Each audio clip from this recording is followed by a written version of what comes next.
سلام تخطاتلت نايز channel كميت خونو لو مو نخلنا طقمنا رستحي زغريب اللهو نايلو مارس تمرتنا مبار متشم كل سب فغري حدار بستفل عليه مدرخنا هيوت يقاطو ميو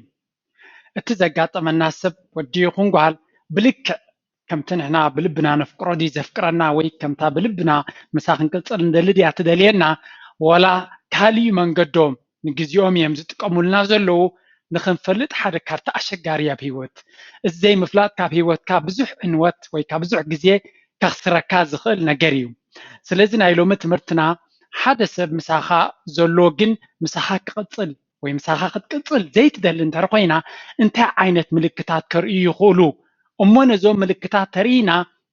بتيخنا خن إلا يبلي اللغون كم زوم عينت ملكتات ترينا كوفيلنا بقلت كنزاربن ديسكاشن كنجمرن منتان جزي خي بلعنا أبتن دولية دلنا منتان نخنبتح دحار كين بدادل بنصور نتقداي ديسكاس جيرنا مفتح زركبات خوينو مفتح نركب زي ركبات خوينو خا معلب خنقبرلو كتحجز يا زبل كواي مغنيات كل فغري يقتل مالت هيكونن زقتل فغرلو صبغ نجار مالتيو حدا جزي دما زي كتل فقر دمالو سلازي اينايو بفلاي بوغن دكنستيو بزح حتى ياتمصن سلازي نخلو اخاخيبات ريكوست زيان كيبل كون نخلو تخون فيديو زبل كواي قريبه يازلخو جن تا فيديو عتيون كتقم تخيليا تارسي 5 critical signs that your lover doesn't love you enough تي حمشت مغنياتات وي حمشت ملكتات تمساخا زلو تمساخا زلا وي تمساخ زلو ودي بلك زي فكرك كون كم زخيل زأنفتو إيا تبل سلازي نزم اسفلت كاكا سقوم تخطوس دالكا مالت هيكونن نمميات كحجز زخيل كابزبلي متي زلو تقدامي تنطي not paying attention متشم فغري قدامي حدا سبع فغر مساخان تلوي مساخان تلا قدامي يبتزهبو قالبون تقداسنتن يزره سلازي فغري بقف زرب نجار زي كونه بتكبار زره هذا سب بلبك فكر كله كابتك هلايو نابت زفكره قال وين نابت تفكره ودي أقالبو أنا ويز خيد بنصارو إذا أقالبو كقدل كله من هالباتنا يزخون يكون ملكة كون سلازي غير مستوعالي اليوم. For example, when you're together, it feels like they're on their phone or elsewhere. أبتي تراقبوا لنا أبنت كم أبنت تودين تاقال أبتي تراقبوا لجزء حد يوم تي بملو فقر زي بلو سب كون زغيل كل جزء يسجل وياب تليفون له ويكال نجر جبرال ويقال مشالك بملو لبسي كأل عيدلني أبتي زل خاي هموتي يلان distracted يخون أبجزان تخينو بتلفزيون كون خلا فيلم كون خل كال نجر كون خل أبتار كلت يا خات خون لا جزيسي فولي نتمساخ زلو معناته كلنا نستوعب الله مجمريا درجانا فقرنا ناي بحق فقرنا يرنا تخينو مجمريا ناي فقرنا تليفون يقد سنة قال يقد سنة أفنا تتعاملك بملو أقالو بيخا تقلل إذا نجار إذا الله ده يلان يس مس جزية قرب كقدر خليجن at least أبجل point تسي أقالو بملو هيبو تسبوي ملو أقالو بهيبا كتبل تخل ديا أي تخلن دي تخل تخينا ويزيكل تخين من البعض attention ناتو سرقة كله خليو أب تليفون تخينو بس عندما متنقعون يدليه when you setting up a date كلام الكدمة زخوني يخون قصرا ويقال نجار تراقبلو مع تقبر كلها اتي دلي زي بلوي فقر زغد لفقر زلو سب من البعض زخوني يخون جزيه قلتي فكركب يصقمه هاي بلجي اسرح لني قصرا لني مس عركي كم زلني مس حزاي كم زلني انتي مالتي يزي اتي مساق زلو افكاري خدا وي تافكاريكا نعاها وي نعاخي قدامنت ايسرعنا له مالتي ስለዚህ كل تخال يس قال سراح قال اقدس نغرات يلو مالتي يكون كلهم يقداس اتزفكر جزيه يسني ስለዚህ كل ጊዜ እዚያ ነስተውላ ለና ነፍስና ክንጥብር የብልና ናይ በሓቀ ከፍቅር ከሎ ሰብ እምባፍሪሱ ዘይስገር ሸጊሩ ይዝመጽ እንተ ዘይፍቂሩ ከበንጻሩ ቀምሻ ደይ ሓንኩላት ንክብል አየጸግሞኒ ታ ማዕዳ ወይ ምኽሪ ኣብዚያ ፖይንት እዚያ እንታያ pay attention to what they pay attention to their actions in their words ያ ታ ምኽሪ እንታያ እዞም ሰባት እዚኣቶም ምሳኻ ከለው ወይ ምሳኻ ከላ እንታይ ዓይነት جزية كتحلف وين عينت بحري تنصبارق زاربو قالات ኣይኮነን ኣገዳሲ ሰባት በመልሓሶም ድሌቶም ክብሉ ይኽእሉ እዮም ብፍላይ ኣብዚ ግዜ እዚ ብቻት ድሌቶም ክፅሕፉ ይኽእሉ እዮም ፍሉይ ዓይነት ስእልታት ክሰዱ ይኽእሉ እዮም እቲ ዝበለፀ ሓቂ ግን ብመልሓስ ዘይኮነ ብተግባር እዩ ዝረአ ኣብ ጎንኻ ከለዉ ኣብቲ ዝተቋፀርካሉ ግዜ ይመፁ ዶ ግዜ ክትገብር ከለካ ቀልጢፎም ግዜ ይረኽቡ ዶ ምስ መፁ ኸ ሙሉእ ግዜ ይህቡ ዶ ኣብኡታት ኢኻ ክጥምት ዘለካ ካብ ኣብቲ ብዙሕ ናይ ፍቕራዊ ቃላት ድዩ ጥዑም ቃላት ድዩ ዝውርወር ኣብኡ ይኮናን ከነስዖ ዘለና ዝበዝሐ ሰብ ዝጋጋኻ ብኡ እዩ ቃላት ከተውፅኦም ቀሊል እዩ ተግባር ግን ቀሊል ኣይኮነን ስለዚ ኣብ መንጎ ቃልን ተግባርን ተጠቐርቂርካ ኩሉ ግዜ እንታይ ክትመርፅ ኣለካ ተግባር ክትመርፅ ኣለካ ንሰባት ካብ ቃላቶም ዝያዳ ብተግባሮም በቲ ዘርእይዎ ዘንፀባርቕዎ ባህሪ ኣብ ጥቃኻ ከተስተውዕል ኣለካ ንሱ እቲ ሓቀኛ ምልክት ናቶም ትብለና ክርስቲና ስካት ሁድሰን ተባሃለት ኪላ ማለት እዩ ናይዚ ስለዚ ኩሉ ግዜ ኣብ ተግባር ፀቂጥና ክንርኢ ምስ ንፍትን እቲ ሓቀኛ ባህርያት ክንርዮ ንኽእል ካልኣይ flirting with others ከምዚ flirting እንታይ ክብለ ከምዚ ምሽቃል ወይ ምኩሻም ማለት እንታይ ንብላ ይዶ ነው ትግርኛ ከሻቀል ምፍታን ማለት ትወዲ ተኮይን ካልኦት ኣዋል ከሻቀል ታጓል ምስ ካልኦት ሰባት ዝምድናታት ክትፈጥር ምፍታን ማለት እዩ ስለዚ እቲ ምሳኻ ዘሎ መፃምቲ ወይ ካብ ምሳኻ ዘላ መፃምቲ ካባኻ ወፃኢ ምስ ካልእ ክትራኸብ እዚ ምርኻብ እዚ ብኣካል ክኸውን ይኽእል ኣብ ሶሻል ሚድያ ክኸውን ይኽእል ስለዚ እዚ እውን ሓደ ምልክት እቲ ምሳኻ ዘለዎ ፍቕሪ ክሳብ ክንደይ ምዃኑ ዝእንፍት እዩ ሓደ ሰብ ቀፃሊ ምስ ካልኦት ሓንቲ ጓል ቀፃሊ ምስ ካልኦት ክትራኸብ ትፍትን ኣብትኾነ ብኣካል ከለኻ ይኹን እንደገና ኣብ ሶሻል ሚድያ መብዛሕትኡ ግዜ ምስ ካልኦት ቻት ትገብር ከምኡውን ወዲ ኩሉ ግዜ ምስ ካልእ ቻት ትገብር ኮሜንት ክገብር ገለገለ ዝገብር እንድሕር ኮይኑ ምናልባት እቲ ሰብ እቲ ወይ እታ ሰብ እቲኣ ብምሉእ ከማኻ ንስኻ ፍቕርኻ ኣቲኻዮ ዘለኻ ኣይኣተውን ኣለዎ ወይ ኣብቲ ከምቲ ንስኻ ዘለካ ረኣያ ከምኡ የብሎምን ማለት እዩ ስለዚ ምስትውዓል ከድሊ እዩ ከም ኣብነት ንኣብነት ከም ፈተና እንታይ ክትገብር ትኽእል ንሱ ምስ ካልእ ኣዋልድ የብል ምዃኑ ዝፈለጥክ ንኣብነት ጓል ማለት እዩ ኣብነት ክንወስድ ትወድስ ምስ ካልኦት ቻት ከም ዝገብር ወይ ምስ ካልኦት ከም ዝራኸብ እንተጠርጢርክ እሞ ንስኻ ከምኡ ክትገብር ተፈቲንኪ ኣጋጣሚ ኣብ ቅድሚኡ ቴሌፎን ተደዊልክ ናብ ወዲ ወይ ገለመለገለ እሞ ዘይግደስ ተኮይኑ ጠቕላላ ዘይግደስ ተኮይኑ እዚኣ ቀዳመይቲ ምልክት እያ እንታይ ማለት እዩ ዋላ እንተኸይድክ እውን ኣየገድሶን እዩ ዘሎ ስለዚ እዚኣ እውን ሓንቲ ንፅርቲ ፈተና ክትኮነና ትኽእል እያ ምክንያቱ ሓቀኛ ዘፍቅር ኩሉ ግዜ ገለ ክፋል ናይ ቅን ኣለዎ ሕጂ ኣብዚኣ ፍልልያ ኣላ ቅኒ ብክልቲኡ ክንሪኣ ንኽእል ኢና ኣብቲ ሓቀኛ ፍቕሪ ወዲ እንተኮይኑ ንኣብነት ኣወዳት ብዙሕ ስምዒታቶም ክሽፍኑ ይፍትኑ እንድዮም የስ ሕልፍ ዝበሉ ቀንኣት ሰባት ከም ዘለዉ ፈሊጥ ኣለኹ የግዳስ ከነስተውዕል ኣለና እቶም ኖርማል ኣወዳት ሓንቲ ከም ዘይተገደሱ ኮይኖም ክኸዱ እዮም ዝፍትኑ ገለ ክፋል ቅኒ ግን ክህሉ ክኽእል ኣለዎ ምክንያቱ ናትካ ጥራይ እንድያ እታ ሰብ ወይ ናትክ ጥራይ እንድዩ ንካልእ ሰብ ኣይትደልይን ኢኺ ስለዚ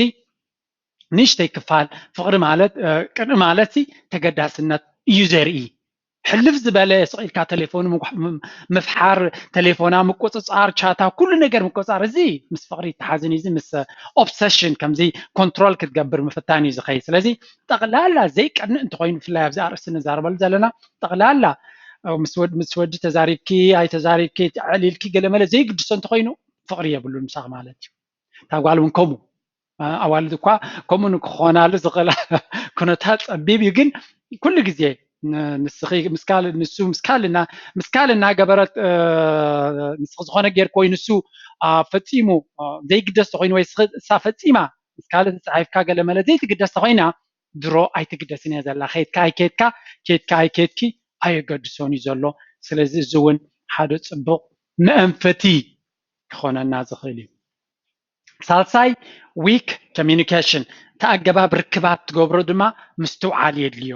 ታዩስ ሕጂ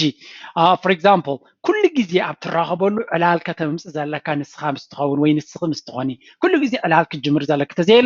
ተዘየለ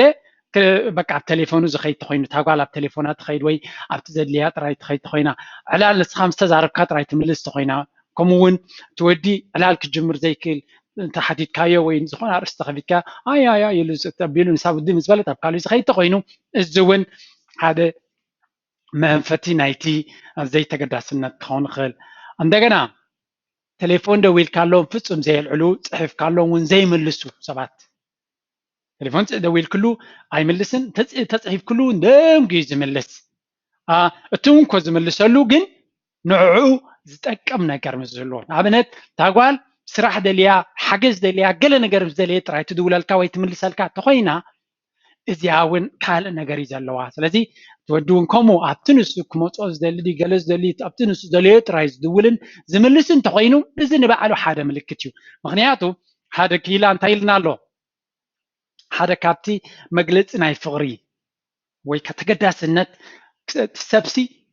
ሕራይ መዓልታዊ ኣብ ነፍሲ ወከፍ ሰከንድ ዘይኮነስ ግን ዝበፅሐ ግዜ ምፅሓፍ ካሉ ወይ ምፅሓፍ ክሉ ብኸመይ ይምልስ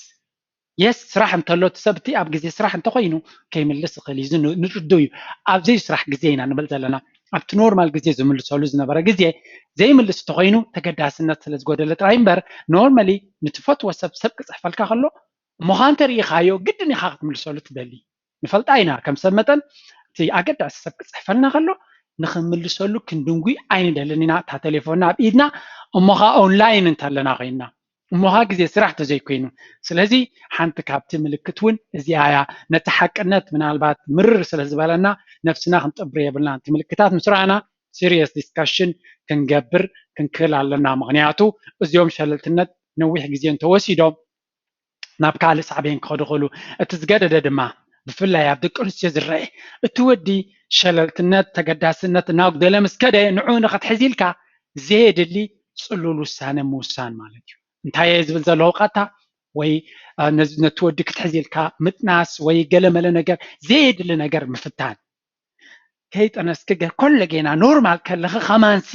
ምሳኻ ክዕልልን ምሳኻ ግዜ ከጥፍእን ንኻልን ዝጥምት ዘሎሲ ከመይ ጌርክ ምስ ጠነስኪ ወይ ቆልዓ ወሊድክስ ምሳኻ ክትሓዝ ይኽእል እዚኣ ክንስተውዕለላ ክንክእል ኣለና ብዙሕ ግዜ ደቂ ኣንስትዮ ከምዚ ኢልና ሽዑ ገዲፍኒ ከይዱ ኣነ ወሊደ ብዙሕ እዩ ዝመፀኒ ከም ሪኩዌስትስ የስ ከተስተውዕሊ ክትክእል ኣለኪ እንተተኻኢሉ ኣነ ብናተይ ርእቶ ማለት እዩ እታ ጓል ብፍላይ ደቂ ኣንስትዮ ክወልዳ እንተኮይነን ናይቲ ወዲ ንፁር ዝኾነ ድሌትን ኮሚትመንት ወይ ከዓ ኣብቲ ዘሎ ሂወት ናይ ምፅናሕን ናይ ምቕፃልን ርጉፅነት ክህልወክን ክኽእል ኣለዎ ብሓቂ እትፅቡቕ ዝኾነ ሓዳር ትደልያ እንድሕር ኮይንክን ነቲ ወዲ ንመትሓዚ ኢልካ ዝግበር ውላድ ግን ነቲ ወዲ ይኮነን ዝሕዝ ንዓኺ እዩ ዝሕዝ እዚኣ ትፈልጠለኪ ነቲ ወዲ ክትሕዚ ኢል ክትወልድ እንተለኺ ነፍስኺ ኢኺ ብክልተ ኢድክን ብክልተ እግርኽን ተኣስሪ ዘለኺ ምክንያቱ እቲ ወዲ ንሱ ይኮነን ንሱ ከይፈተወ እንድሕር ገይርዎ ኣሎ ክኸይድ እዩ كل جينا كمان مساحة خون زيدة ليسي متعرض نسوس أعطى غير كله ده تغيد أصبح فلاين يشتري تقينه عدل يبلكن سلازي نستخدم يشتري كله بعدل كتتعاطى اللغي زيادة بس حجزي كابدك نسيوت متنزل له جهاتنا عشتو أبزي جزيان كابت مرتن كابجلن أبو ولادي أتوالوا بجاها قلبل زبل بزوحي زمتني I don't know بخمس غير كاكت فتحت خلي خايت خلنجن ولاد كتولد كلا تاقوالت زيادة بيروب حاجة زيد ليايو سلازي بنصر كحجزها زخل مخانو كتفلت كتكلا لو محازاي جيراتو مكايتي جيرانو بيني كي ترفعي بهالني إذا كو ناي ممشات وي ناي فاشن كدانا يكونن ولاد مالتكو ناي ملهي وكا كوميتمنت ويكا ما أسرت مالتي نتسبزي حلافنت كسكام كتكلا لك كل انسساكو هو اللي دغلي سبن كاب انسسا زفوليو انسساتات وحدات أوارح مزقبروتهم مستولدو نفسهم يمزخولو تمرتي اليومني ممكن خانه اليومني جست بعلوم يوم هيوتهم زعلي سبكنكم يكون نوح عمتات مكتثالي اليوم نوح عمتات سلازي حلافنتنا كنفلت علينا بفلا يابز دقد ما ازيو كبيد تاقوال عدلاتا كنتم كقول له وزيار سيزيا بزوح جزي بحالة من البات قوسياك حلف هيدا لهون تاقوال على تودي أطبقها كتكل علوها أطبقها كتكل علوها عندنا too much privacy هذا دما مستيراونات أبت فقري ويابتي ركب مستيراونات مزهلو how does your love feel if you two have to go out together in public اتمت عمتخي ويتافكاريخي تافكاريكا دقم ساخ توصعب كتمام ساخ ترئ تدلل دي تدلل زي تدلل تخينا نصور يزنكرزي كال ነገር አለዋ مساخ ترئ تدلل يا بحقي بالله ስለዚህ ምናልባት አንደር ኤጅ ተخينا ወይ ናይ ስድራ ጸገም ተለዋ ኦኬ ግን تودي نورمالي مساخ خراب اب كتما مساخ كال بوتات كره زيد اللي انت خوينو زون حد نبعل نفسه زخاله ملكتيو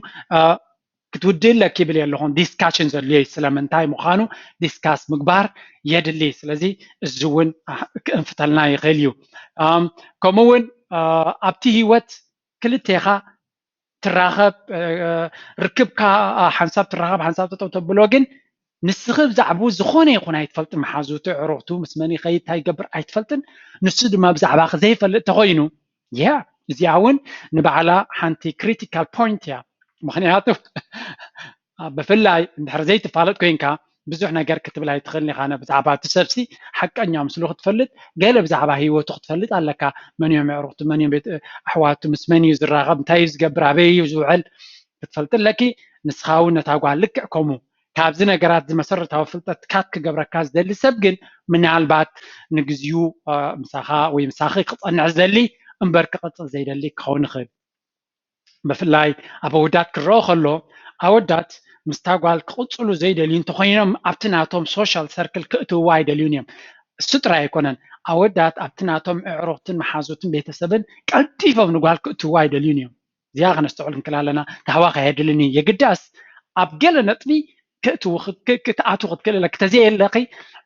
كل جزء إيزي ونوع نتودي ناب كل من قطعت نخيس لذي تعال كتوه خيب الله مسترخاء لالين قال لكن دحرسو سنة جزء قال من الكتاب كرك خلال otherwise تنقر ناب كل أنفت كون سلزخل إنك غير ليه أنا مودة تدمع you might not be a good fit سخن ጽቡቕ ዝኾነ ምውሃብ ክህልወኩም ይኽእል እዩ ታዩ ብሓደ ስለ ዘለኻ መሓዙ ስለ ዝኾንካ ጽቡቕ ክትዕልል ስለ ትኽእልሲ እቲ ወዲ ወይ ታጓልቲ ናይ ግድን ኣይኮነን ምሳኻ ህይወት ክቕፅሉ ክመርፁ ኢቨን ምሳኻ ፍቕሪ ግዝያዊ ፍቕሪ ምሳኻ ስለ ዝደቀሱ ወይ ስለ ዝተንሱ ምሳኻ ሓዳር ክገብሩ ወይ ምሳኻ ክትቅፅል ትደልያ ማለት ኣይኮነን ምናልባት ኣብ ህይወት ካብዚ ንስኻ ትህቦ ዘለኻ ወይ ካብዚ ንስኽ ትብዮ ዘለኻ ንላዕሊ ዝፅበቕ ክኸውን ይኽእል እዩ ንላዕሊ ትፅበቕ ክትከውን ትኽእል እያ ስለዚ ኩሉ ግዜ ምስትውዓል የድልዩ ጽቡቕ ዝኾነ ዝምድና ስለ ዘለካ ብገምጋም ምሳኻ ክትምርዓወካ ወይ ምሳኻ ክትውድእ ወይ ምሳኺ ክውድእ ዝደልካ ይመስለካ እዚ ብንጹር ክሳብ ዘይተባህለ ግምታት ክንወስድ የብልና ምክንያቱ እቲ ግምታት ኣብ መወዳእታ ኣብ ካልእ ፀገማት ክወስደና ስለ ዝኽእል